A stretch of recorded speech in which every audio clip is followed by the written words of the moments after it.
Hey, what's happening, everybody? It's me, Robert Phoenix, and we're back for another edition of the Friday FARcast. Of course, I'm being joined with my co-host, the ever handsome and charming Jasper, the astrological cat. He's very excited about having Howdie back on the show today, aren't you? Yeah, he's one of your favorites, I think. So what's happening, everybody? How are you? And it's good to be back. It's a little cold here today. But I think once we start cooking with Howdie, I might take this off. And yeah, I know you don't need one, do you? You have your own vest. You have your own vest on. So welcome to another edition of the show. Howdie's actually here. He's in the green room. And why don't we bring him on? Let's welcome him back. It's been a while since we've had him.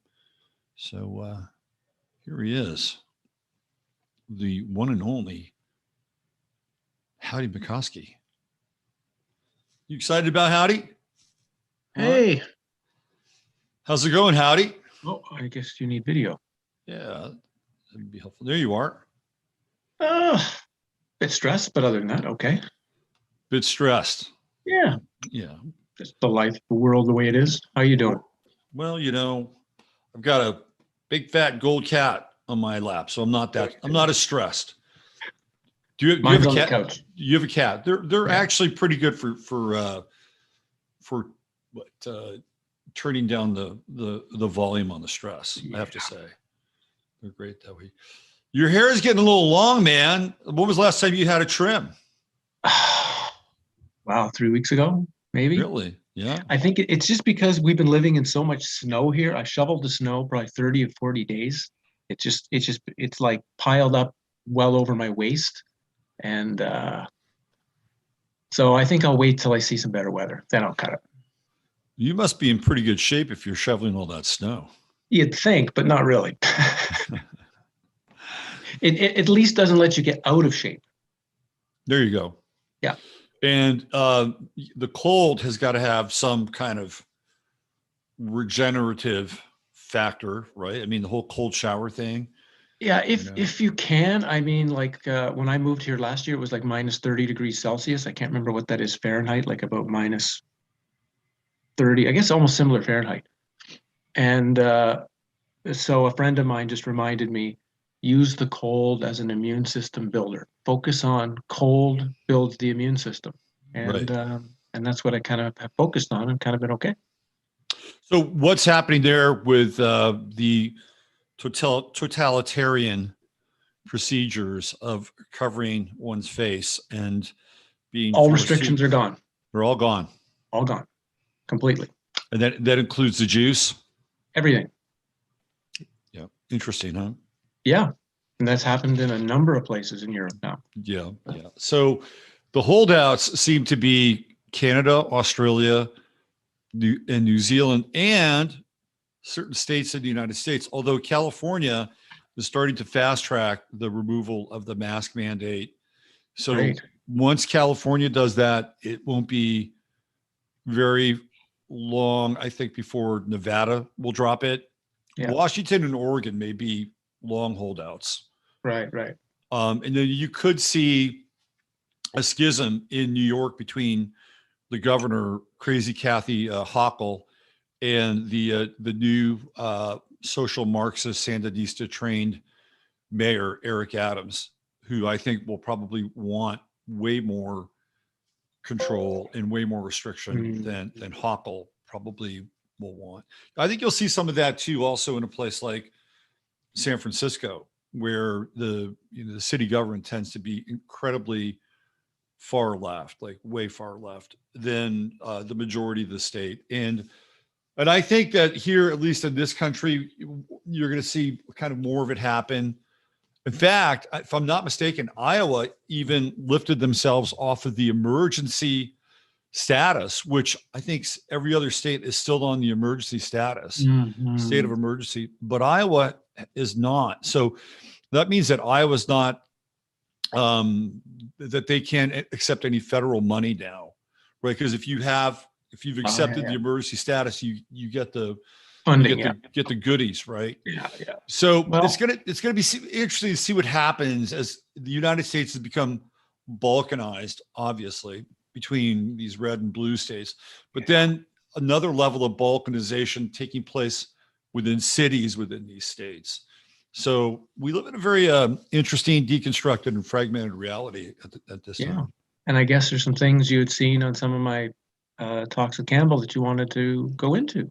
Yeah, I just wanted to maybe circle back a little bit to some of that material. I mean, So what I was struck by was, I think a couple of the key talking points was, number one, that this world is hell. And which I think is a lot of people would agree to. I don't think you'd have a tough sell with some of that, right? With the hell realm. Well, you've got this challenging. I'm sort of moving to that place because that's how the Cathars saw the world, right? They saw it as the material world as being all created by Rex Mundi. So therefore, everything in the material is somehow evil because it's not from the spirit. Now, in their teachings, right, the spirit, something spiritual was placed into all of the material. There was this. It's a very long little bits of creation of how to try to figure it out.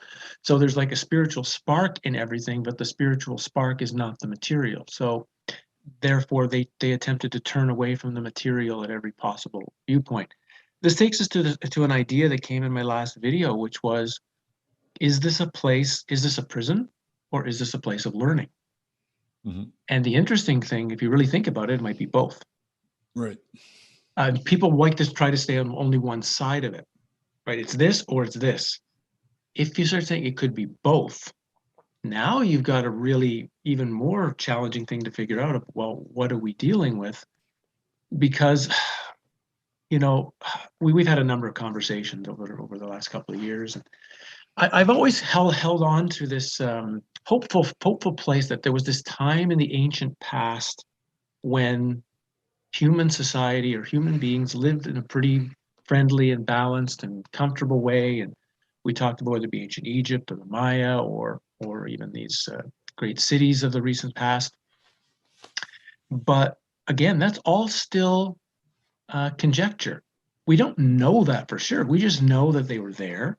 They had these buildings. The buildings were incredibly energetic. And like when I'm at these buildings, they're spectacular. Right. But we don't know for sure how the people lived while we were there. So we know so little about everything, It makes it such a challenge for all of us to try, because we can't figure out what this place is. We don't really know what we should do. Well, that gets back to this idea that if you don't know where you come from and what your origins are, you don't know where you are in the universe at any given time. And it's very hard to project into the future where you're going. So the foundation story, the origin story, I think is it's an important one. And I think that's one of the reasons why Tartaria has become so popular, because it gives people this kind of interesting and unique look into an alternative origin story. And one that has a lot of different threads that run through it. Like there are a lot of different threads that run through the whole Tartarian quote unquote reality. But one of the things, and I think that that we have the ability to sense with our bodies, right? That we can have a somatic experience, and we can have a somatic experience with the future, and we can have a somatic experience with the past. Meaning that if you place yourself in a future position or future situation. I've actually done this with some of my clients, Mm. that if they have a resonant feeling with that possible future is possible, right? If there is no resonance with that possible future, then the potential of that happening is probably far less than it manifesting. And the same goes for the past.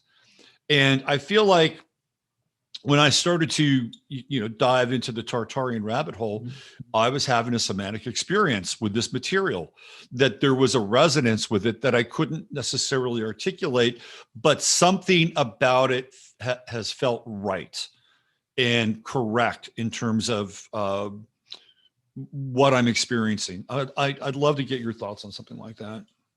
Oh, this is, yeah, very interesting stuff. This is why I love talking to you. Like, our conversations are always so good. Um, it's interesting. The first thing I thought of when you began talking there was this idea that what we're calling Tartaria, this potential ancient civilization of old ancient buildings and world fairs and whatever, is more important to people as a myth, as a type of mythological connection, because it's certainly one thing modern humans have lost. We've lost all of our mythology. Our mythology is pretty much taken away from us, so we have none. So first, it's interesting to see that that could be a driving force into it. I sort of looked at this reality, and this is just my personal opinion from my years of studying it, but I have the feeling that, say, your personal life, Robert's life has, in different time frames and different, you maybe have 1,000 possibilities. You can't be the quarterback of the Dallas Cowboys right now. No matter what you do, no matter how much energy you're gonna focus on, it's just not gonna happen. There's various. That's really funny. I have a story to tell about that, but keep going. Okay, I'll stop quickly and then you can tell it. So there's certain things that can't happen, but we have 1,000 possible things that can. So there is, in a sense, you might say there is some free will, because there's choice. There's certain choice, quite a bit of choice, but not as much, not unlimited either. So when you were talking about people looking into the future and seeing if they had a connection to it, it could be interesting, because to me, then there is an overlay of just like a simulation. Just like if you're doing a computer program, you would give your characters X number of possibilities so that it wasn't repetitive, but you couldn't give them too much because you don't have that much time to program everything. Mm-hmm. So I think that's kind of what we're dealing with. We can tap into various lines of possibility, forward or backward, but there's a certain limit as to what is possible for each character. And to me, that's outside of the realm of resonance, Mm. which goes back to the Dallas Cowboy thing, right? Okay. Like quarterback. Like, well, I'll picture myself, going to training camp in August with the Dallas Cowboys. There's no resonance there. Like, that's not going to happen. Not me suiting up and trying to take Dak Prescott's job, right? Right. But let's say I want to get a piece of property somewhere, which is inside this kind of this how would you call it? Like a realm of possibility, or this field of possibility, right? And that's where I think it gets interesting. Oh, wow, I really like this. And I begin to get excited by it. And I resonate towards this potential future. Yep. So yeah, I think there's a lot of truth to that. So funny story. This was, I think, it was around July, like late July, early August. And we were traveling from Texas to California, and we're driving, and we stopped in at this gas station right on the Texas-New Mexico border. And it's probably about 11:30 at night. And there are these three people that are inside the gas station. And this guy, they'd all been drinking. And there's this Mexican dude, and he says, "Hey, aren't you the quarterback for the Dallas Cowboys?" I'm like, "No, man, I'm not." So I think I said something else, and he started to crack up. But for that moment, I was the quarterback of the Dallas Cowboys. Like, I have a similar story like that myself. I was in Vegas, my first trip I took to Vegas, and I was just getting ready for a show, and these three women were sitting beside me. It was like July day or something, June. And they say, "Oh, you're Ryan Sandberg. It's so great to meet you." And I'm not Ryan Sandberg, really. "No, please, can we have your autograph?" And I'm trying to now use logic with them. Okay. Ryan Sandberg and the Chicago Cubs played a game today, right? They played at 1 o'clock in Chicago. Yeah, right. Okay, so you're saying I played the game till 4. When the game was over, I quickly got on a plane, flew all the way to Las Vegas to come and sit here at this show so I can fly back and play the game tomorrow. Yeah, you're Ryan Sandberg. So I just signed the autographs and just, That's classic. Oh my God. So how old were these people? Give me a breakdown of these people. Well, I mean, they're over 21. We're in Vegas and we're out. So, they're in their 20s. Were they inebriated? They had to be. Right. But I tried logic. Logic didn't work. So in that moment, you were Ryan Sandberg. So I became, and of course, they'll tell that story that they met Ryan Sandberg, and they'll be adamant that it's true. And so, from the standpoint of reality, who knows what's true? But it really makes you start to think, right? Yeah. When you start seeing like different people's perceptions and how real a perception is or isn't. Right. We think my perception is the only perception. That's the right one because it's the one I'm having.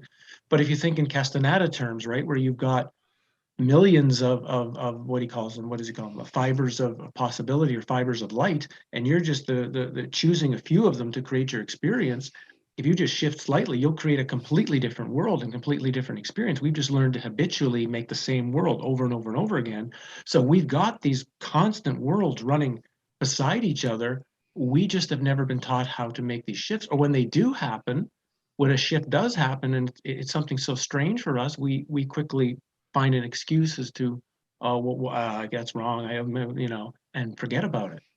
And so it kind of all ties into that of there's millions of possibilities in every moment. We just lock our choices very tightly. Yes. Well said. Very well said.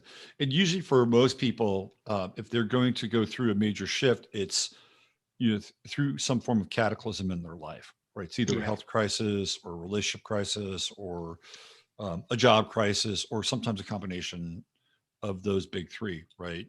And then they're forced to see their life in different terms and different perspectives. I think the health one is like one of the biggest. When people go through a health crisis and then all of a sudden they figure out how to take control of their body, or at the very least learn more about their body so they can be in more harmony with it. A lot of those health crises can really propel people into a higher state of awareness, provided they don't fall into the allopathic trap. If they fall into the allopathic trap, then they're spiraling into another series of possibilities. Yeah, or at the very least, limiting their options massively. Right. I'll give you an example. Like, I'm as anti as you can get. I had a meniscus tear.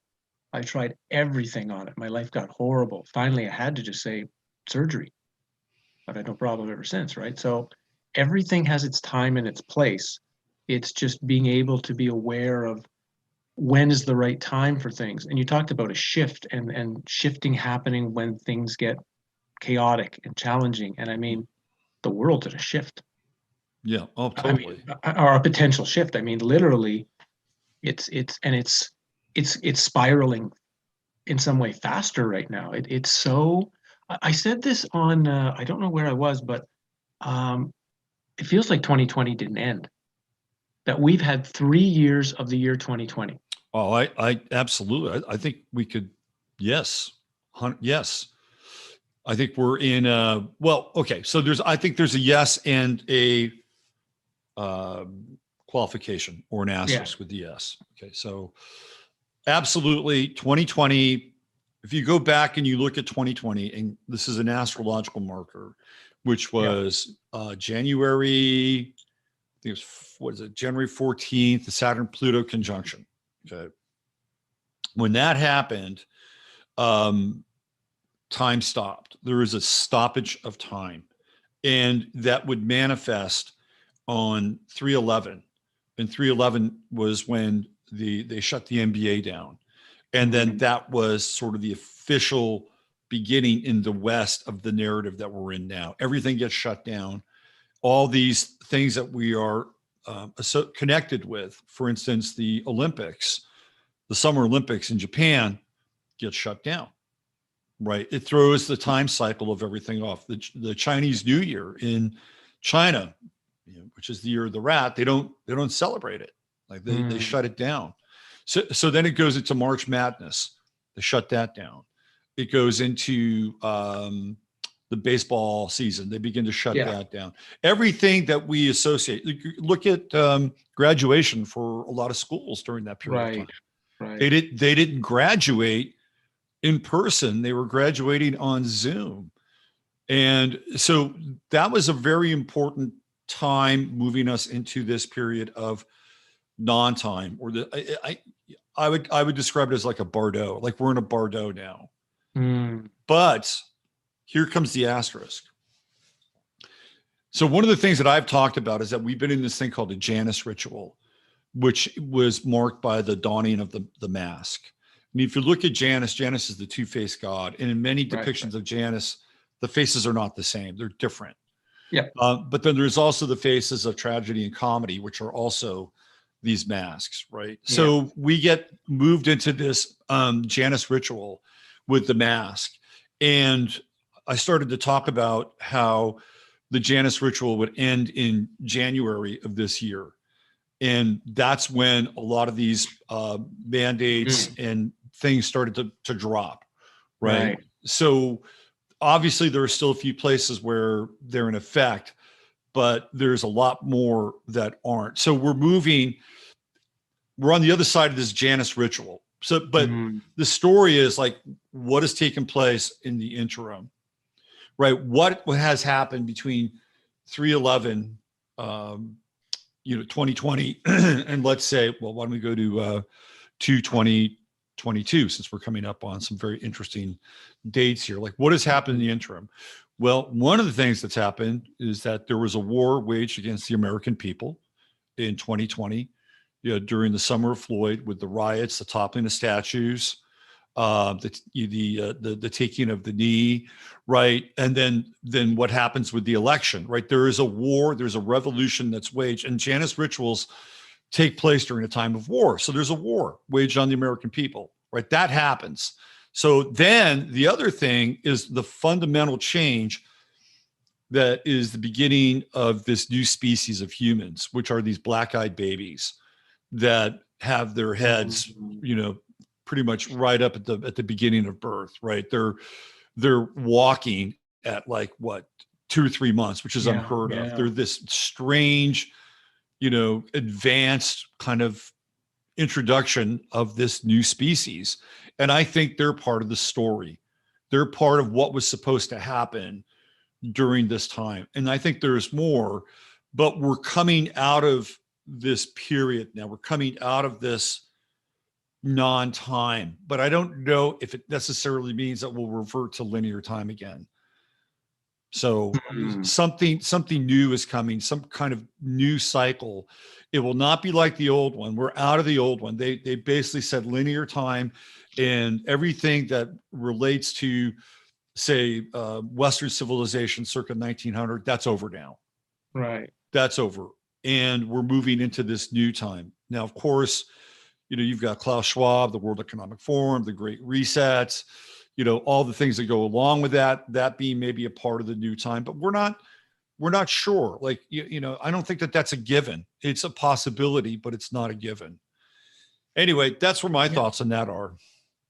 Yeah. I mean, that's again, one of the big issues we are stuck with as humans now is we know so little of where we've been. We know so little of what's going on. We know so little of what's likely to happen. We are,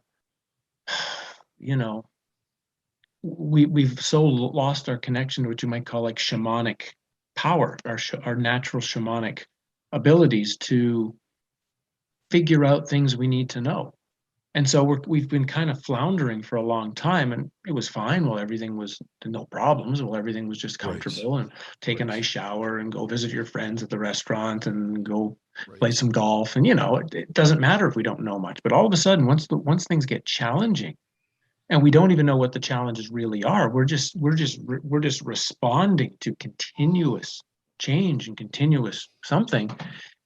Because we don't know what's going on, we're not sure what the best response is.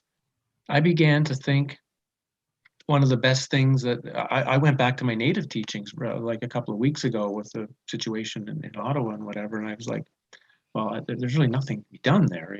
Whatever's gonna happen, it's gonna happen. And I just decided prayer is the best option I've got. Yeah. Yeah. It's not gonna hurt anyway. So I've started just a daily prayer for just some sort of positive result from it all for the world, if possible. That's I can generalize it. That's my focus. I think that that's about the highest intention that you could have, and probably the most meaningful kind of course of action, right? You're recognizing something, and you're embracing it to the highest degree and capacity of love that you can, and then you're surrendering and letting it go. I mean, what else Yeah. can you do, right? What else? Yeah. What else can we do? And yeah, it's pretty amazing. Even though I saw that, I knew this kind of thing was going to be coming 20 years ago. You get complacent after it's taken so long and nothing happens. Everything is just keeps going fine, and you start thinking to yourself, maybe I'm wrong. Maybe these visions and these messages I got, I was wrong. And you start doubting yourself, and you start becoming a bit lazy about it all. Mm-hmm. Right. And then all of a sudden, you kind of get, wow. And I'm saying, and I'm kind of was prepared for it in some. How about someone who's not prepared for this? Oh, And for someone who's not prepared, and they start getting information that they weren't expecting about reality or about themselves, and it's coming so fast to people. So many pieces of wow, wow, wow. I think that's also really hard for some people now because they're dealing with so much so quick.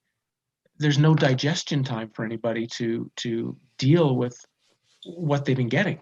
yeah. Assimilating the intensity and the changes Yeah. takes a little bit of time. And for some people who've gone through kind of a pressure cooker in their lives, they're better at it, right? Because like yourself, you've gone through so many changes and a lot of intensity. So you're, maybe a little bit more adept than say other people, right? I mean, because of how you've had to come at it through your own life. So Mm-hmm. there are some people who are a little more practiced. Like, I've spent most of my adult life kind of going through these things and, doing my best to assimilate whatever personal or social changes as quickly as possible. But to your point, I think it's caused a lot of shock, I think, in the average person. But on the other hand, I'm watching people get cracked wide open. And that has been a really interesting experience as well. And it's not just what's happened, with the virus, but also here in this country, we've been dealing with things like critical race theory. We've been dealing with things like the whole LGBTQA agenda. We've been dealing with, these other social factors that if the virus wasn't enough, well, here, take this, and then take this, and then take this. And that's really forcing people to, again, get cracked open. And I just want to share a quick story, and I'll give you a chance to respond to this. But so there's a woman named Michelle Tafoya, and she she's been on TV for like the last 15 years, something like that, 15, 16 right. years. She's a sideline reporter for Sunday Night Football. And she was on The View in November. They decided that Cindy McCain was leaving. They wanted to bring somebody else on who was a little bit more, conservative. Well, she talked about her personal views, and she lasted 2 days. She lasted 2 days on The View, and then she was booted off. And they just did the Super Bowl, which was on NBC. So that was her last broadcast. She stepped away from being on TV. She's got two boys, 113 and 115, and she's sick about what's happening to them in their life, their education, watching their peer group get splintered off into these, sort of, ethnic or race-oriented for lack of a better term, clans. Like they're actively doing this, right? They're actively separating these kids out in junior high school and high school, and they're creating this kind of new division. So she's decided that she wants to step away from being in the public limelight in a particular job, so she can fully devote herself to the task at hand, which is pushing back on these social programs, which are splitting us and fracturing us more than bringing us together. So I think that that's interesting, right? To me, that's really interesting because, to your point, she could have just shut her mouth and stayed on that sideline and collected a really nice salary every year, and if the situation was too weird for her kids in public school, just send them off to private school. We'll deal with that. We'll just eliminate the issue by making their world, a little more, homogeneic or whatever. But that's not what she did. And I see this with people, not just people in the limelight or people that have a public position. I see people really waking up en masse. I think the big challenge, and I think maybe you could speak to this, is once the program is deconstructed, because we're seeing these programs get deconstructed in people. I think that the biggest challenge is to not fill it with a different program. Mm-hmm. Yeah. Well, I took some notes while you were talking. First, I think this goes back a bit to what is this place? And if this place is meant to be some sort of prison-like environment, or let's just call it similar to like the movie Free Guy, where the city is just there for these other people's entertainment, right? The non-player characters are treated like just expendable pieces of furniture, right? If that's what the realm was created for, all of the work we put in to try to fix it will have no consequence. If I'm saying if, but right, this is if. So perhaps the real thing we have to learn is we have to step really into reality and say, okay, what is it? I know what I want it to be. I know what I wish it is. I know what mom and dad told me it is. But what is it really? And maybe the only thing I have to learn is this is not home. Mm. This is not really my home, and this is not a place that's here to help me. It's a place that's here to trick me, to distract me, to keep me away from the one thing that I really, which would be something within, this spark within, that it's keeping me focused on all this stuff out there, whether it's good or bad, it doesn't matter, right? You can love something tremendously and your focus is out there. Right. As opposed to what's going on inside and who and what is inside this thing having the experience. And maybe that's because if you listen to key ancient texts, that's the number one on the list is you have to turn away from the world and turn into yourself. And if you do that long enough, you will get answers that you seek.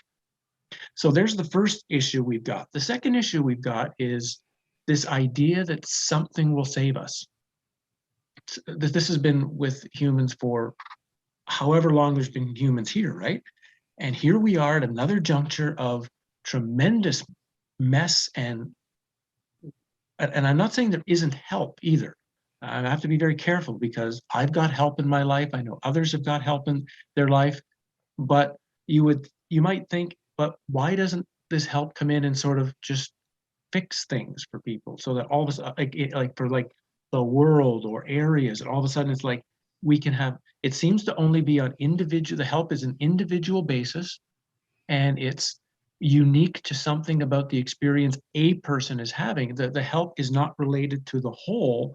So we also have to start asking, like, even when we pray, how people have been praying for world peace for 50 years. That's not happening.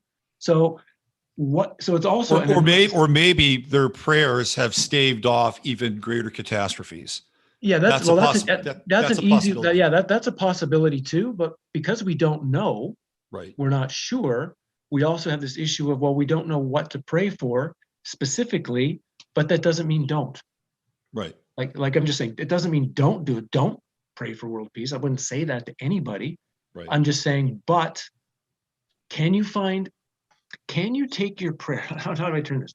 Can you take your power of prayer and use it like a science experiment? How can you, in a sense, it's like a manifestation test, right? Sure. I'm going to try to manifest 10 different things. What manifests and what doesn't?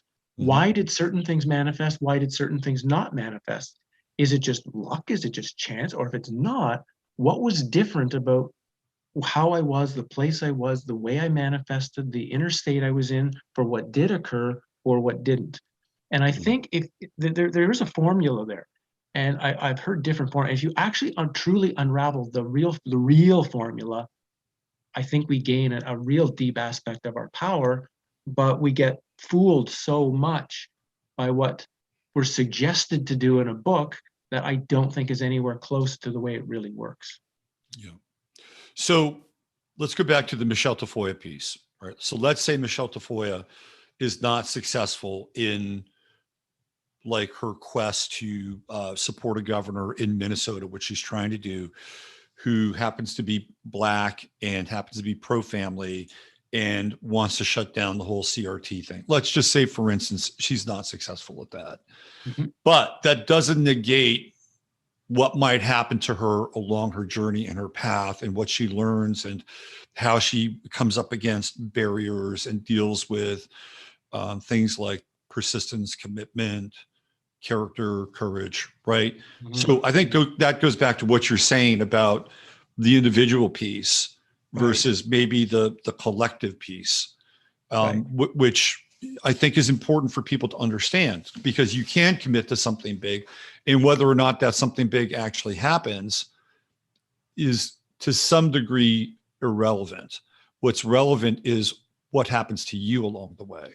Yeah, or we can say it this way, right? I mean, if 1 million people all made 1 million personal changes to themselves, all made 1 million personal transformations, then you would see an external change, mm-hmm. right? The external change, but it won't necessarily happen from one. One is just one of many. So you need these others who are also doing the same thing, making these inner changes, these gaining these inner strengths. And all of a sudden, maybe once a critical mass is reached of inner change, then you can have, then it's like the external change will mirror it. Yes, I that's a great point. When you have all these kinds of micro realities making these slight tweaks, right, yeah. to their lives, and all of a sudden together they manifest in another sort of bend in the road, and maybe a bend in, you know, back towards a journey to get us on some timeline that, you know, we're going to be, again, I'll use the word resonant, more resonant with. I have 2 stories to share about the power of prayer and manifestation, and that has nothing to do with me. So one of my friends who some people might know, Giuseppe, who has a show with Dave Scorpio. You should go on their show, by the way. You'd be a really good guest. Thanks. With Giuseppe and Dave Scorpio. You'd love these guys. So Giuseppe got evicted from his place about 3 weeks ago, and not for anything like he did to the property. It was like all of a sudden the owner wanted to sell the property, and he and his wife started to get stressed out by the fact that they needed to find a new place to live, and they wanted to buy a house. That was their thing, and of course there were some good things on their side, and there were some limiting factors on their side. And he said something really interesting to me. He said, you know, normally I just pray for other people. And then he said, but I decided that this time I wanted to pray for something that we needed. So he and his wife got together, and they prayed for a new place and the right place to live. Right. And then out of nowhere, like, this place pops up, and I've seen the pictures. It's freaking incredible. It's on 4.5 acres. They qualify. It's within the zone of where his wife needs to be so she can go to work. It's slightly more rural and closer to nature. And it's like, boom, there you go. You know, this is in a lot of ways, I think, the the manifestation of that prayer, but it's not just the manifestation of the prayer. Like, I know him and he's a good dude and he's done a lot of like solid work for other people. And I think that's important too, like banking this resonance, or banking this character, this goodwill. I think that's really important. Yeah, I think before you get to the next story, I'll just say what came to me from that was there tended to be a focus on others mostly. So I think if your prayer is focused on others mostly, then it becomes okay once in a while to pray for yourself. Right. If you just, it seems like, at least from my history and people I know, if you're only praying for yourself or like family members, it's not going to go very far because you're limited in your giving, you might say. When I was, I'll just share this and then I'll stop. When I went through about 4 years ago, horrible anxiety to the point that I couldn't sleep for like 2 weeks, like at all, zero. And in the midst of it, I got a message from a shaman woman that I know and said, well, if you can't sleep, there's thousands and millions of other people in the world right now that can't sleep either. Why don't you spend your time praying for them? Forget about sleep for yourself. See if you can pray for someone else to sleep. Yeah. So I did that for a couple of nights. Nothing, I didn't sleep at all, but I felt a little better. All of a sudden, the third night doing that, I fell asleep. No, that's great. It's almost like a homeopathic sort of approach. Yeah. Yeah. Yeah. That's interesting. So story two. Story two. So this is a client of mine, again, looking for a house. Okay. Because they have to move, but kind of a very different approach. Like, she went into the Ernest Holmes Science of Mind world and started that there are these things that you do in Science of Mind to break through and attract the thing that you need to have come to you. Right. So they're very clear techniques, and they are connected to prayer, but it's not just prayer. And for her, that worked. Mm-hmm. Right. So it was another approach. She was using this other approach. It wasn't necessarily selfish. It was clearly self-oriented because they had to get a new place for themselves. Right. Mm-hmm. But it was another approach, and she did it. And she wound up getting this place up in the hills in Arizona, not fancy, but enough for her horses and enough for her life. Right. So, and this goes back to this other client that I had last week, and she's probably listening to the show now. She was stuck in Puerto Rico because they had the big storm there in Puerto Rico. She hasn't been able to get out. And she came to me and she was asking me for help with some astrocartography. And I said, well, employ God as your real estate agent. Right. And she kind of wrapped her head around it. She says, I'm not quite sure what you mean. I said, well, you get real humble and ask for where you need to go and where you need to be and surrender to that, but be open to move when the time comes. Because if you're clear with your intent and you are, what's the word I'm looking for? Again, humble, I believe the call will be answered. But when the call comes, you have to be ready for it. And then you have to move on it. And you can't go through your head and say, well, I don't know, this doesn't really match up with, what I'm really, looking for. It's like, you've asked and here it comes, right? There's the invitation. So I think we're onto something here with this idea around prayer and intentionality and our place in the world. Yeah, I know Bart Marshall, a guy that I really have come to like from the who had studied with Richard Rose for years and Douglas Harding. He talks about betweenness, which he calls the way of sort of manifesting. And he had four things that you have to do. And first was an intention. You have to have a clear intent. You've got to know what that is. And then two, you need to have faith that something will happen. Maybe not exactly what you want, but something will happen from your intention. One of them is gratitude. You're gonna have to be grateful whether it comes or it doesn't, because some things may not actually be good for you. So, or something else will come if it's better, or or so you need to have the gratitude, and then you need to be grateful for what's in your life already. Right.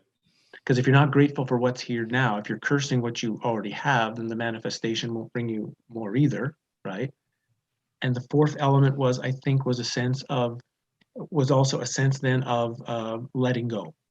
It's like Yeah. you have the intention, you hold it, you have faith it'll happen, and then it's okay if it doesn't. Yep. It's okay if it you're kind of you're leaving it now to the universe. Okay, I'm fine with your decision, and we'll see what happens. I'm letting it go. Yep. Yeah, it was very similar to I got this taught to me by a native medicine man one day without even knowing it. I was concerned about something. This was about 20 years ago. His name was Dennis, an Ojibwe medicine man, and he took me with some tobacco out to the forest because they pray with they put their prayers in tobacco. You don't have to necessarily smoke it; you can just speak into it. And we left it with a tree, and he just said, "Okay, really pray, like hard. Put your prayer into. Really think about it and place it. The tobacco will take it to the spirit." Well, okay. And then I gave it to the tree, and I thanked the tree, and I thanked the nature that was there. And then when we were done, he said, "Okay, now forget about it. It's done. It's going to happen." I said, "Just what do you mean? Don't I need to come back?" Or anything? It's done. You've Right. made your prayer. Yeah. And I was like, "Oh yeah, okay. Mm-hmm. Don't think about it anymore." Yep. David Spangler, for all his accusations of being an agent of Lucifer, actually wrote a really good book on manifestation. Mm. And everything you touched on is in his process. Mm.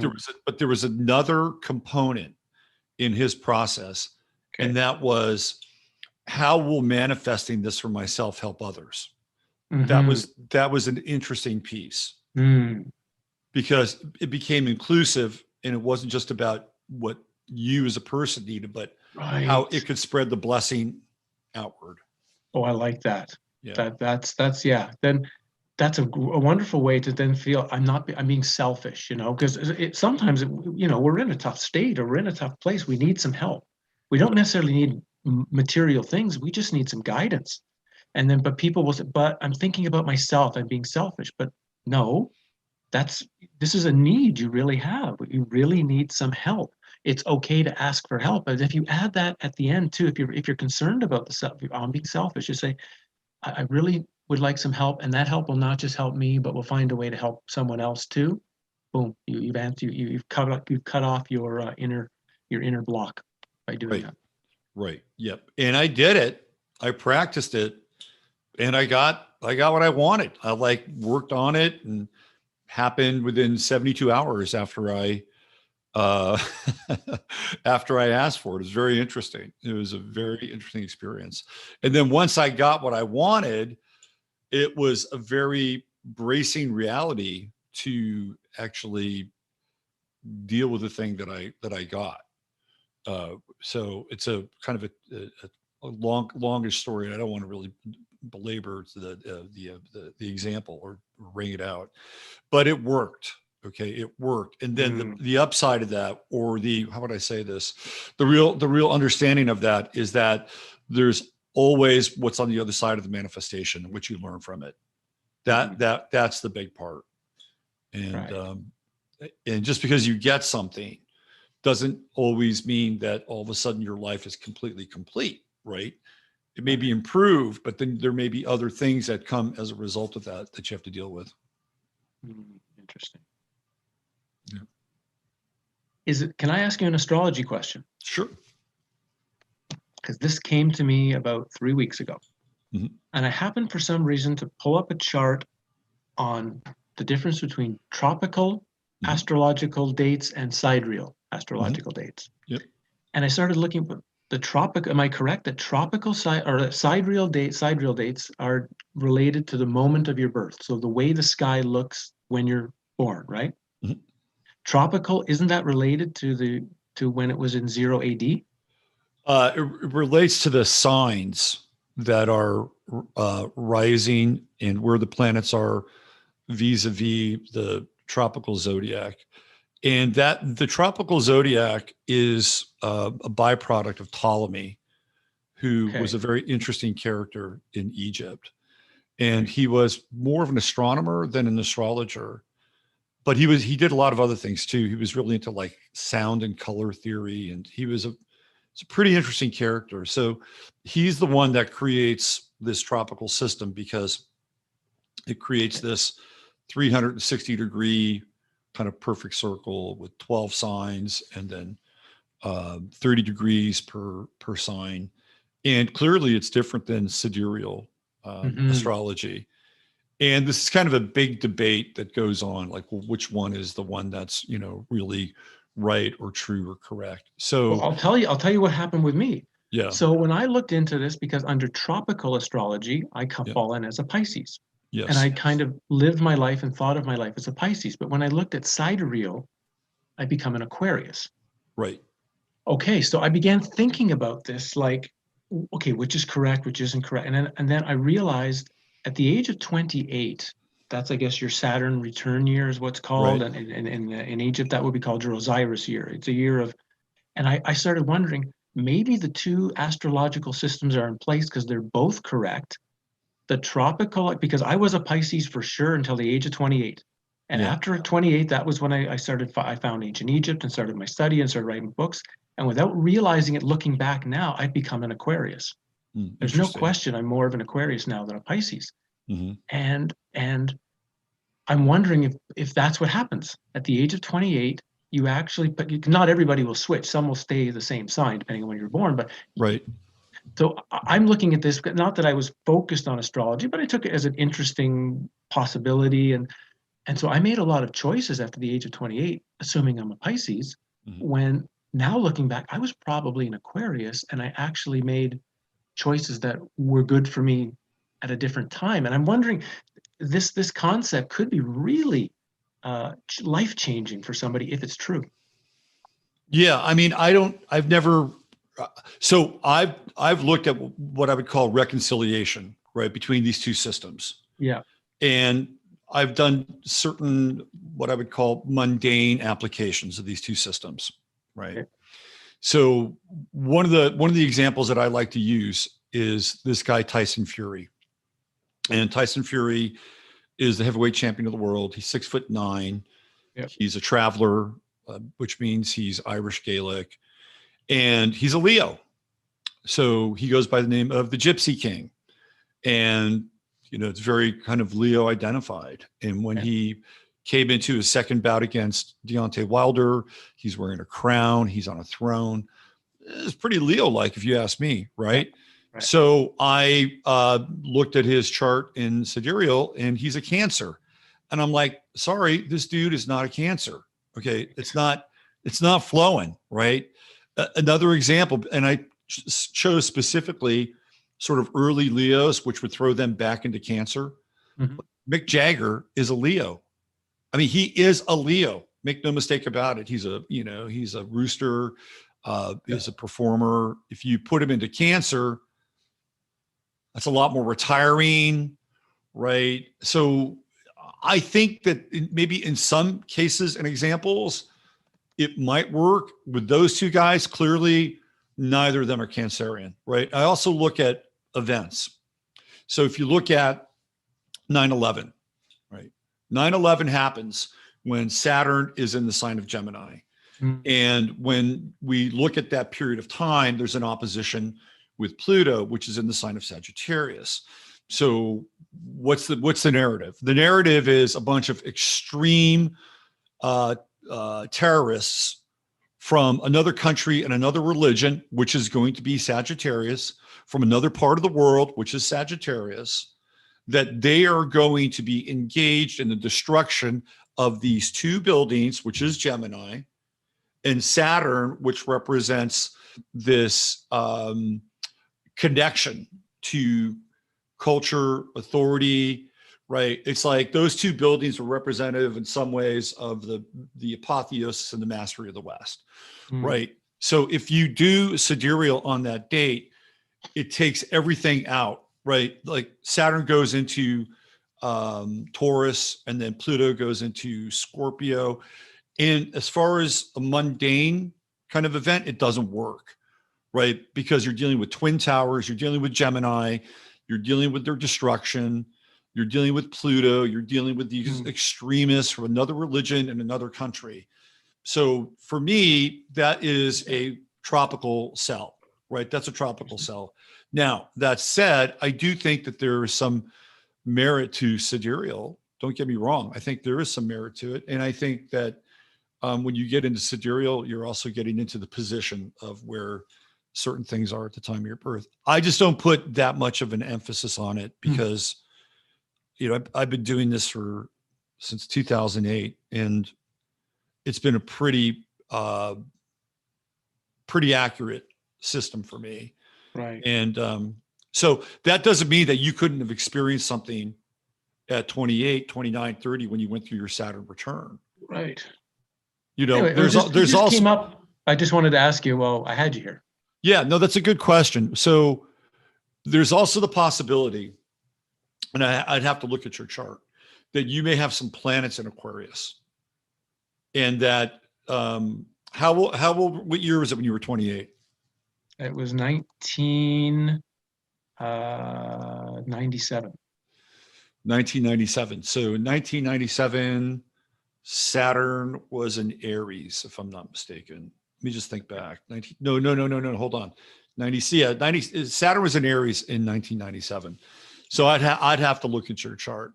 But sometimes through the transit of Saturn, it could connect with, let's say, for instance, you have, I don't know, maybe Mercury or Venus. Let's go with Mercury. It's a good chance you might have Mercury in Aquarius.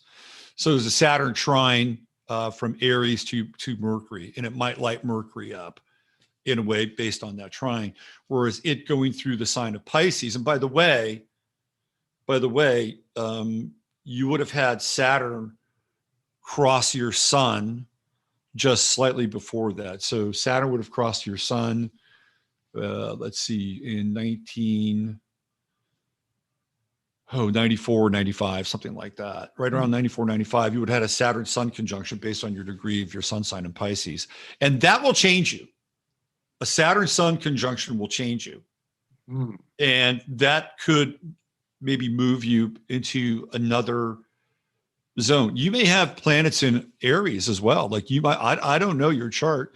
You might have Mercury in Aries.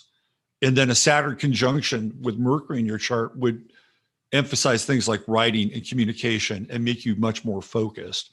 So there's a number of different ways that we could, kind of, I'd love to look at your chart. We don't have to do it now, but send me your stuff. I'll take a look at it. Okay. Yeah. Great. And we can huddle offline and discuss it. It'd be a good discussion. Yeah. See what we think. Yeah. And it's like some people are really into, Indian astrology, which is more sidereal. Right. Right. They're very, they're very into it. There's some interesting things about Indian astrology, but I've always found it too fatalistic. Like if you sit down with an Indian astrologer and you don't have the right aspects or stars or the right relationship to Rahu and Ketu, you're screwed. And they'll just tell you that. Right. You're screwed. So I guess one of the reasons I was curious about astrology now that I look back on it is not, predicting the future and not that part of it. It was the personality possibilities of it. And now that I think about it more, it's like, you mean there's only 12 types of personalities? That can't make sense. But it would if we're in a simulation. So again, if you're in a simulation, you wouldn't want to have billions of personalities necessarily, or at least you wouldn't code them. But if, like you say, you have different planets and different things. So, okay, Sagittarius, you're making Sagittarius mean this, and you're making Capricorn mean this. And now, but we add 12 different or 14 different planet ranges or whatever, there's still only 12 connecting points. We're just adding like extra beads on the abacus. And now you can build various personalities with very little coding. Well, that goes back to Gurdjieff. And his famous question, he would ask people, he would say, do you know how many people there are in the world? And they would try to guess what the current population of the planet was. And they'd always be wrong. And Gurdjieff would say, there's 9. There's 9 people in the world. And so he's talking about the Enneagram and he's talking about types. Right. So that's kind of an interesting way of looking at it. And then you get into like decans, right? Like, right. There are 3 decans for each sign. And by the way, you could line up 100 Pisces shoulder to shoulder and you'll see 100 different people. I guarantee you. Yep. Because, But I and think, that's the nature of the sign, by the way. yeah, but it's still interesting to think that you could get that kind of diversity with only 12 underlying programs. That's true. If you just take various pieces, okay, this piece is this, and this piece is this, and this piece is this. Oh, we take this piece again, this piece, and now there's the person. So those 12, if you have, you wind up with a billion different conjunctions, but you've only had to have 12 starting points.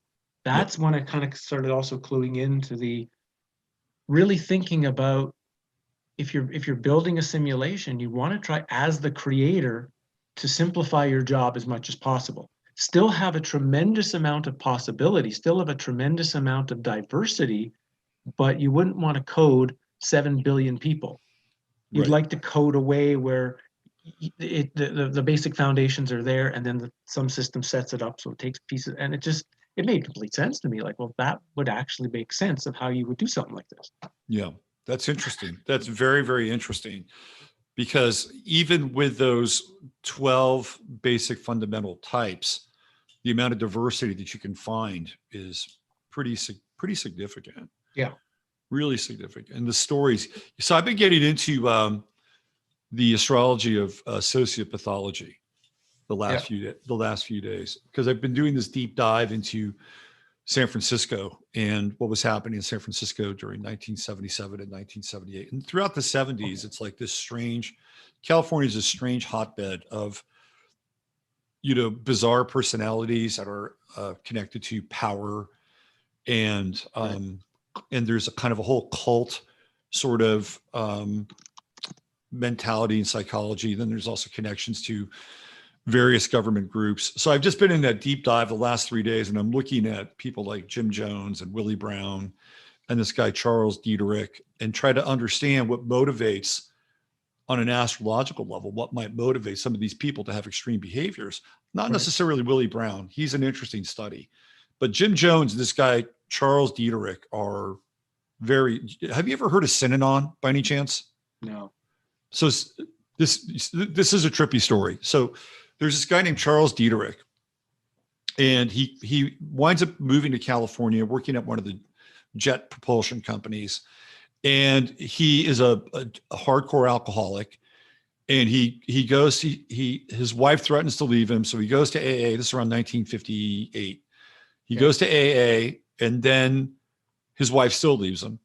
And then he gets involved in this study. This is very early. It's around 1959. And UCLA does this study on the effects of LSD in people with addiction.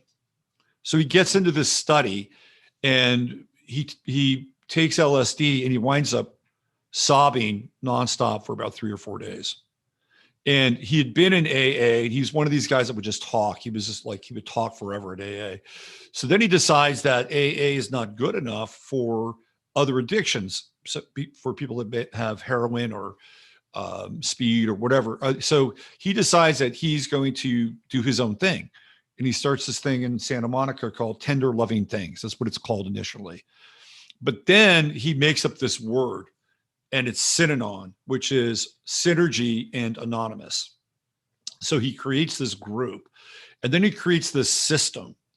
And it's this system where people go in and they go through this kind of cold turkey detox. And then they go into this thing called the game. And the game is this 3-day period where it's all group therapy. And essentially, it's extremely confrontational. There's another word for it. It's called assault therapy. Mm-hmm. And he winds up being very successful in a lot of ways with this, and starts to grow this empire. So then he incorporates Synanon, and he has all these, interesting people dropping by, like Ray Bradbury and Gene Roddenberry. Who else? Milton Berle, all these. They also have some Hollywood jazz people like Joe Pass and Art Pepper. They're junkies, so they're there. They want to kick. So he's got this whole kind of jazz and music scene going on, and this thing just explodes. Like, it gets huge, and he starts to make all this money, and then it gets really weird, right? He starts to basically say, well, if you're an addict, you're called a lifestyler. So you're in it for life, which means you're in Synanon for life. And he starts to take control of people. and he starts to have the women come in and have them shave their heads, right? It starts to get really, really weird. This whole thing just gets crazy. And then he starts to tell the men to get vasectomies, right? So it goes from this thing that has this initial, like there were people who were really lauding the work that they were doing because it was actually in some ways like helping people. But then it just goes beyond the pale, and then he turns Synanon into a church.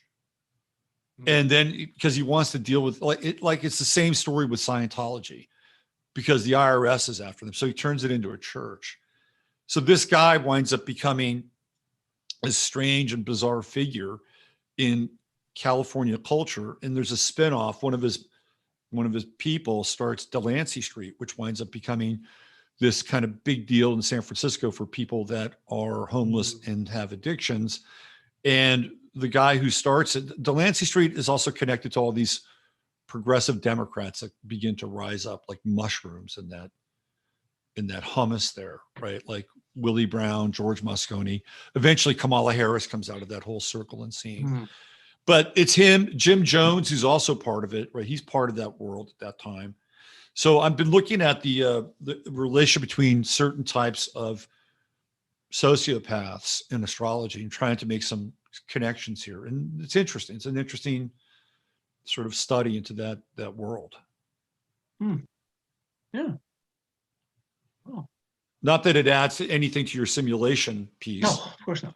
Yeah, but it's I see, for me, I find, so I get into things like novelty, right? So whether that's a distraction or whether it's a way for me to find the world interesting, like that's kind of where I find this realm endlessly fascinating. Yeah. And even if it's a prison or a place of learning, I never find it unfascinating. I don't think there's, I think there's, if you don't study it at all, you're not going to figure anything out for sure. So it does require our study. The question becomes how much and how long. At Right. what point do we feel I've learned what I need to know? Right. Because you can learn endlessly in the dream. You could keep learning.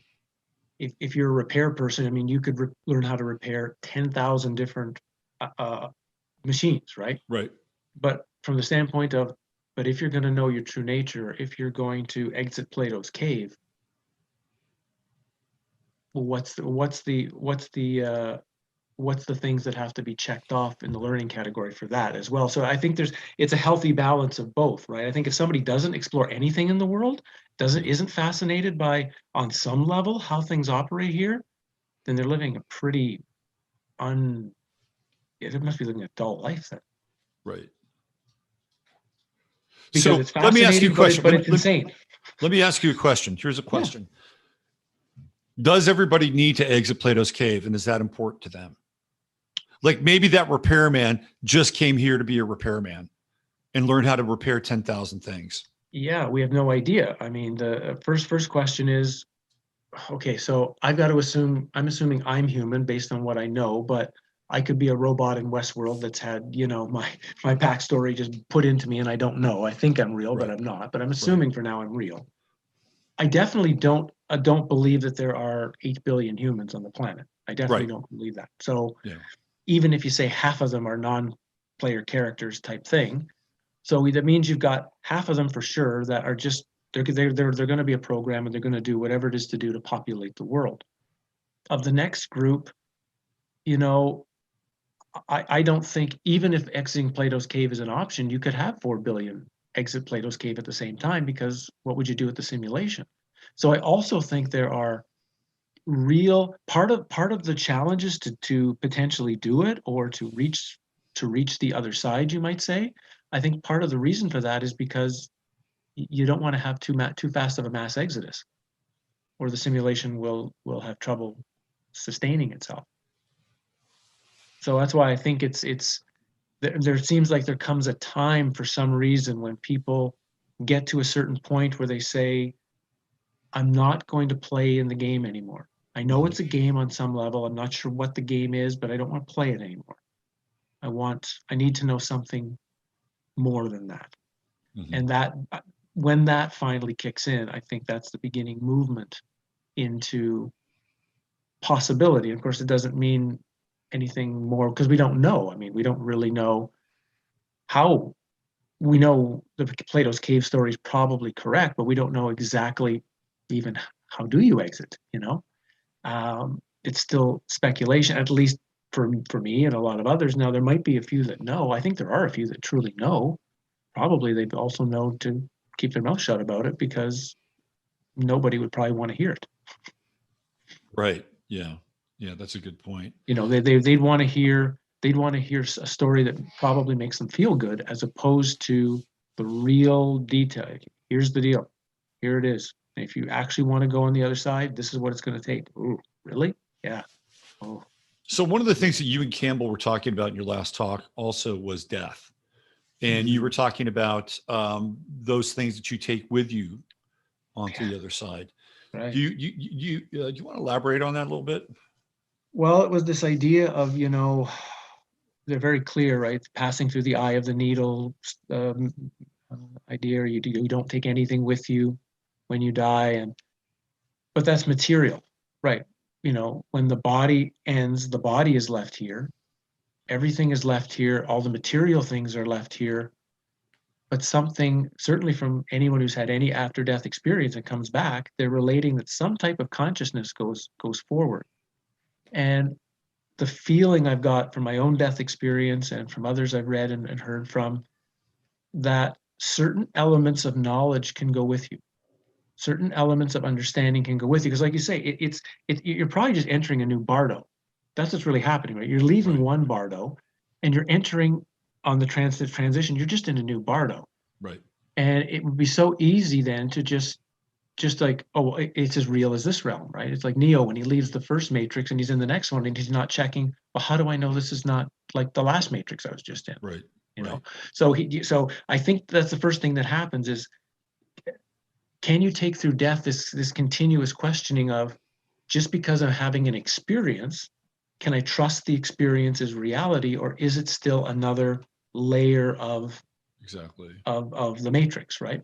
Right. So I think that's the first thing you're hoping to take with you, is this clarity of mind, this ability to stay focused on an inner questioning of, where am I? What's going on? Who or what is having this experience? What is the experience that's going on? What can I understand about it? And if you can kind of hold that somehow, I think that really would make a huge help in the next bardo. Yeah. I would agree. Where are you on this idea that the light is a trap on the other side? 75%. You know, Where's the 25% at? Where are you with the 25%? because I can't know for sure, and you know, because I've heard other stories of people say, I've heard, because I had, what was her name? The woman on Rogueways. She had Lindsay. yeah, Lindsay. She had this really strange death experience where there was the light that we all hear about, and she rejected the light and walked away from that light. And the light was sort of like, as she described it, like really trying to get her attention. And she just walked into the black, into the darkness, into the nothingness. But after she walked into the darkness long enough, a light appeared. But very different light than the one that had been before. But that's great. That's great information. You know, I've had her on my show a couple times. We've never talked about that. I've got to talk with her about that. That's interesting. Now, for some people, they don't. For some people, it seems like they have no choice in some ways. Yeah. Like they are whisked into this other reality very quickly. And do you know who Dr. Howard Storm is? Do you know him? No. I had him on my show a couple of years ago. He's a very interesting character. He was an art teacher, professor, and he was with one of his classes in Paris, and something was going on with his body, and he had to get rushed to the hospital. And because of the specific condition that he had, they couldn't get the right doctor there for like 12 hours. So he winds up having this experience where he leaves his body and he starts to walk down the hallway of the hospital. Mhm. And there are these beings that are, basically saying, come on, come on, come on, Right. come with us. And as he continues to do that, it gets darker and darker and darker, and they become more malevolent, and they start to clutch onto him as he's trying to go back in the other direction, Mm. until finally he's in this place of complete darkness, and they're literally tearing at him, right? They're literally tearing at him. And then he has this, I guess, instinct or intuition. He wasn't religious at all, to say the Lord's Prayer. Mm. So it's the only thing he knows. And then Right. he says the Lord's Prayer. And as he says it, these goblin-like creatures begin to shriek, and they begin to ultimately scatter. And then he's left there, and he's kind of bleeding, and all, he's got all this, his clothing is turned to rags. And then he has this encounter with what he would be Jesus. And he goes in a very different direction, experiences a very different energy and a very different kind of,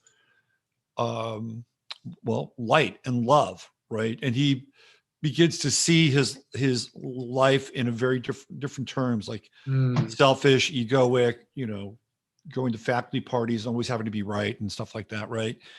So then Jesus says that you have to go back. But before he sends him back, he shows him two versions of the future for Earth. Okay. And one version is kind of like heaven on earth. And the way that he describes it is how you and I might describe the ideal experience of being on this planet, the way we might understand it. Right. It being like telepathic, that we would have some degree of sort of collective or group empathy, that right. we would be capable of doing things that as humans now, we aren't able to wrap our heads around, right? It's right. like how Jesus said, you are capable of these things and greater. That was his version, like, of one type of reality. And then the other type of reality that he saw was like this Mad Max kind of world, where everything is breaking down and everything is moving into kind of the world that we're living in right now in some ways. So then he comes back, and then he winds up leaving his teaching position, and he becomes a minister. And he winds up getting a divorce and leads a very simple life in a lot of ways, like very different. He had a job with tenure and everything. So that was his experience. And I've heard a lot of, I was fascinated by the whole near death and after, the OOB experience, the NDE, but that was his experience. And it had something to do, and this was not a religious guy, right? He was, in his mind, he was an atheist, but he has a very religious experience on the other side. Right. And again, that relates, I've mentioned this quite a number of times, that relates a lot to the Hopi prophecy, right? That Hopi prophecy where there will come a time in this world where it splits into two, where there's a material road and a spiritual road, and they're kind of still together right now, but at a certain point of time, when there's a crisis point, there will actually be a split, and there will be two different worlds. And that leads right into the vision you just said. There's two visions of the future.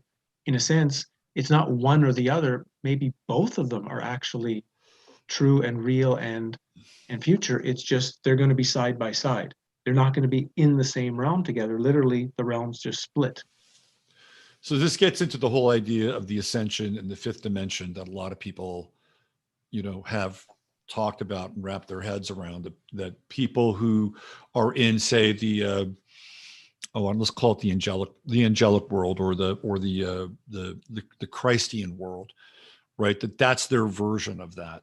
And they won't even notice that anything else is around them. Meanwhile, these other people are stuck in Mad Max realm. So I've never been a big proponent of this idea of the ascension.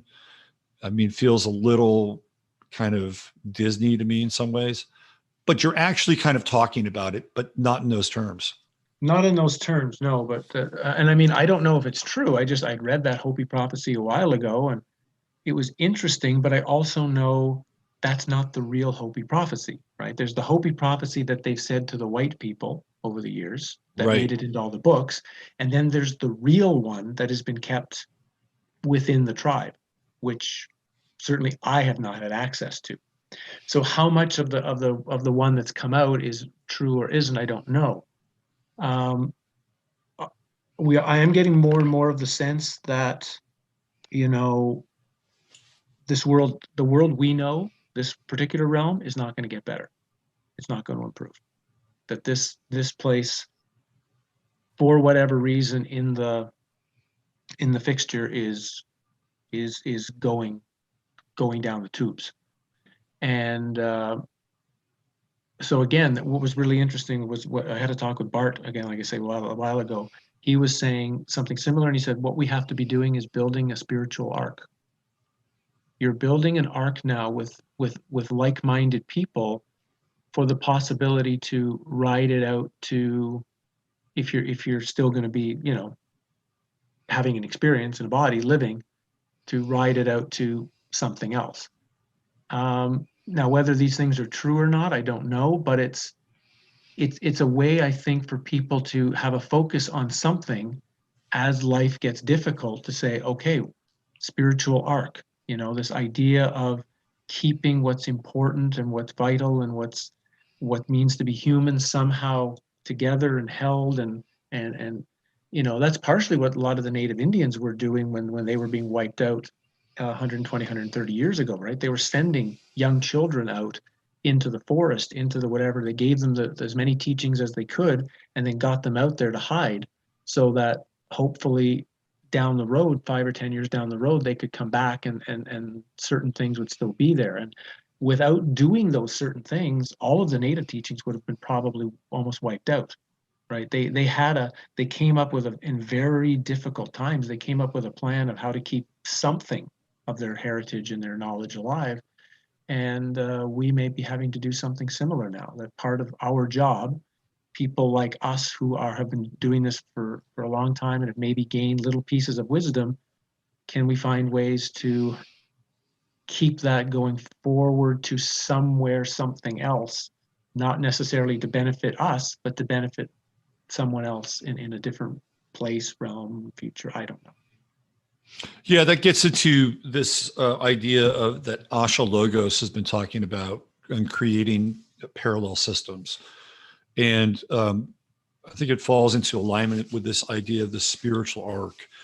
And, you know, astrologically, you know, we're in this phase where we had this Jupiter-Saturn conjunction in December 2020, right? Right. December 21st, 2020. And for me, that was a real game changer, because prior to that, Saturn had just been in Aquarius, and we saw the effects of Saturn in Aquarius all throughout 2020. And it was top down, and it was tyrannical, right? It was worldwide top down tyranny, scientific tyranny, Saturn in Aquarius. You had your high priest of Anthony Fauci, who was kind of leading the band there. So Jupiter comes in and becomes this wild card. Now we've got this other thing that's introduced. And one is about expansion, the other is about contraction. And we're in this 20-year cycle of expansion and contraction around a lot of these ideas that you're talking about.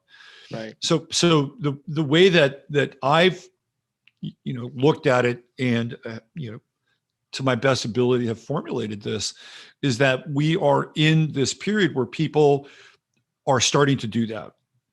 Some of it is intentional. Some of it is being forced by the you know, what's going on in their life, like the quality or non-quality of their life. And so they're looking at, we got to change our lives. This goes back into crisis and catastrophe, but it's happening. Like there is this thing that is emerging as a result of this other thing pressing down upon it. And we're in this 20-year cycle now, which essentially takes us out to the end of the Pluto cycle, because Pluto cycles are roughly about 18 years, 17, 18 years. So that brings us into Pluto and Pisces. Okay. And if we look that far down the line, when we get into Pisces, we come to the end of the astrological cycle, right? So I feel like that the Pluto cycle that we're heading into with Aquarius is the potential for the denouement of our story here. And it can go in a number of different directions. And Aquarius it's not typical, right?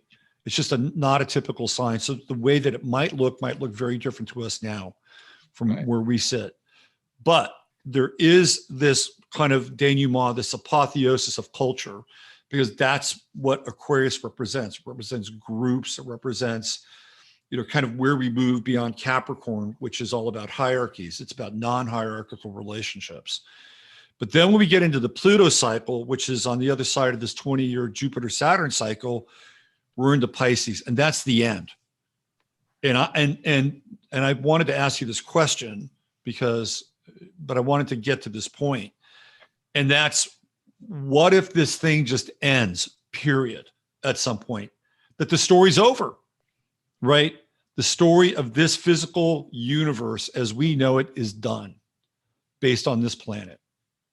And I think that when we get into that Pluto in Pisces phase, that we're moving more into this realm of spirit and the place that we came from, that's the beginning of the end of our story. That's my feeling of it. What are your thoughts about that?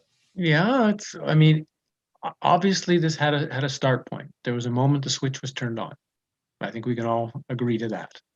And it would make sense that there's a point that it turns off. Now the question is, does it, when it turns off, is it just over, finished?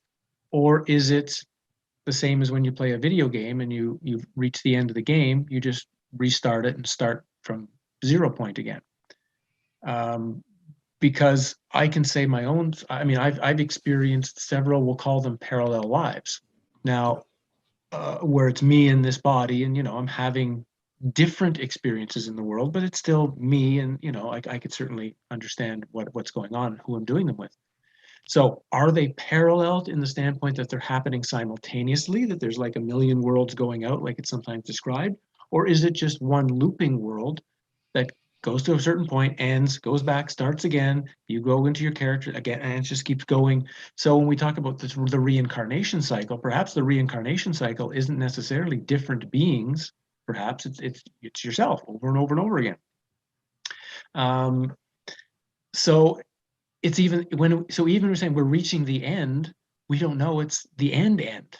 It could be literally the end could be the beginning, and we're back still we'll be back figuring it all out again. The hope, of course, is if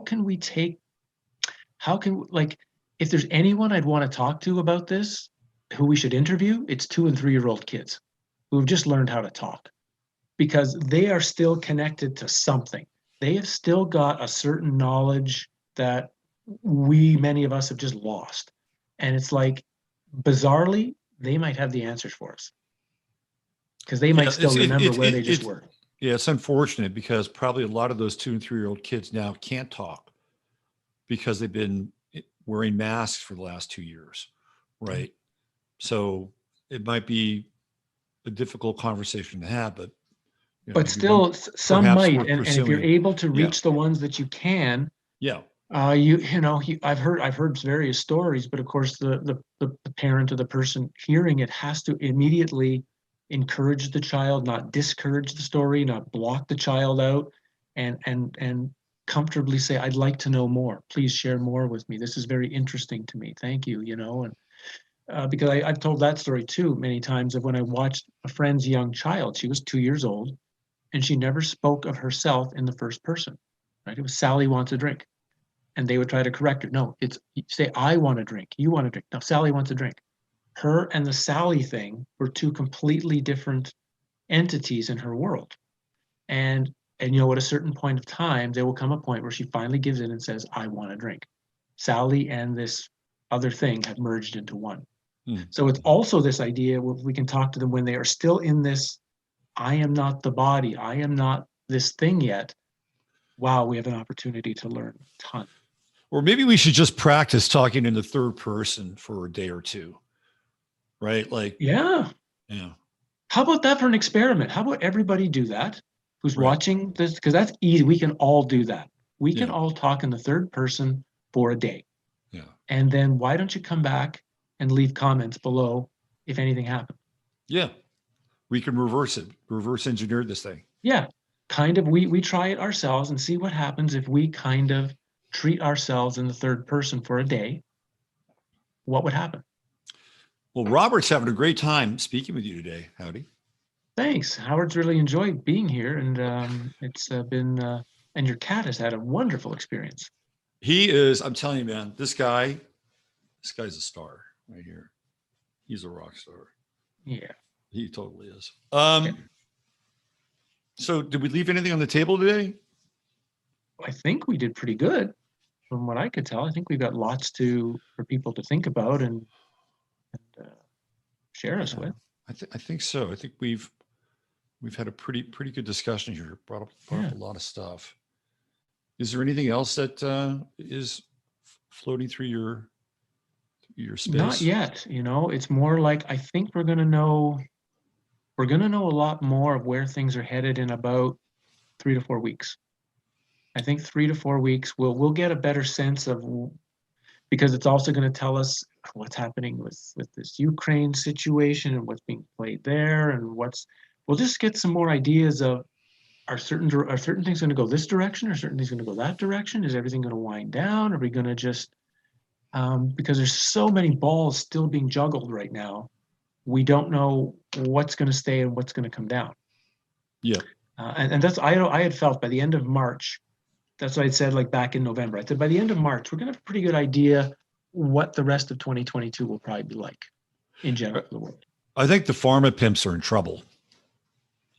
I think they're in trouble because I think that people are putting the pieces together. You're looking at what's this, Stefan Bancel, who basically sold a ton of his shares in Moderna and shut his Twitter account down. You've got people there's like a whistleblower, I think, from Pfizer that's leaking information about some of the trials, right? So one of this pieces is that fraud vitiates immunity from being prosecuted, right? Mm-hmm. So there's some major fractures happening in that story. I've just got one thing to comment. Because I'm seeing your comments on the side here as the thing is going up, and somebody just ask him about communities. And that could be a really interesting final thing to say. Something to deal with. Try to find some people you can be connected with on some level. I think that's part of the arc. That's part of the spiritual arc experience that you're talking about, right? Yeah. Yeah.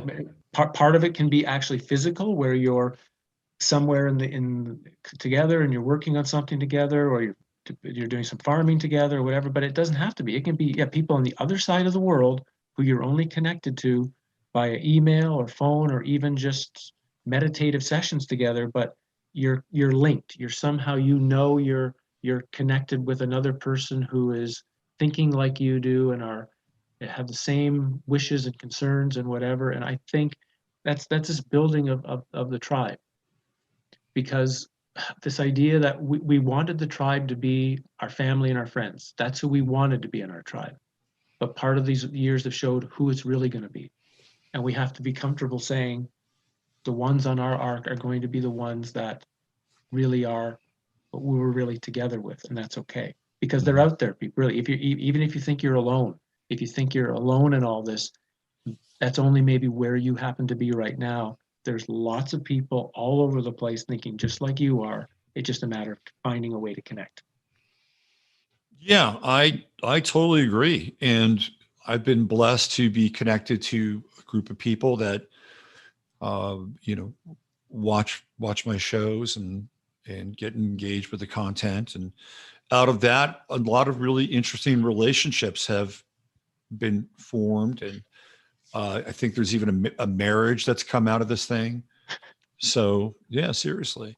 And it's been an interesting experience for me, because a lot of it is, through the digital space, but we get together once a year in Texas here. And so I've got to meet, a number of people who are part of this group, Right. formally or informally, right? And we've Right. lost some people. We've had 2 people who have died that have been connected to our group informally. And, it's a real blessing. I love it. I feel like I know all these people without knowing them. Isn't it a wonderful feeling?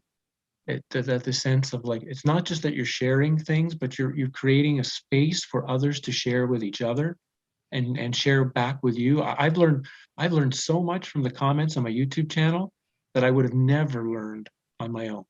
It's Right. been like a gift Right. what they've shared with me.